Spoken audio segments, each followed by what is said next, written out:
কান্না করা যাবে না, কারণ কান্না ছেলেদেরকে মানায় না।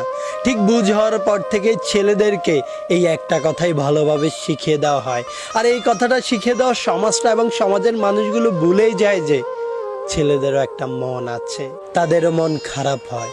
যেই সমাজ ছেলেদেরকে কান্না লুকিয়ে পাথর হতে শেখায়, সেই সমাজটাই ছেলেদের মধ্যে কোমলতা খুঁজে বেড়ায়।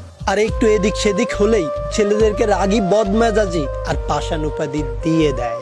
সত্যিই কি ছেলেরা পাষাণ, নাকি তাদের পাষাণ বানানো হয়? সত্যি বলতে ছেলেরা পাষাণ নয়, কষ্ট তাদেরও হয়। হয়তো সমাজের ভয়ে কান্নাটা নিজের মধ্যে লুকায়িত রয়, কিন্তু বুকের ভেতর অসম্ভব রক্তক্ষরণ হয়। ছেলেদেরকে বোঝা এত সহজ নয়। মনের মধ্যে হাজারো কষ্ট থাকলেও সবার সাথে হাসি মুখে চলতে হয়। মাঝে মাঝে মনে হয় ছেলে হয়ে জন্ম নেওয়াটাই সবচাইতে বড় পাপ। কারণ সমাজ তো দূরে থাক, ইনকাম করতে না পারলে ছেলেটা পরিবারের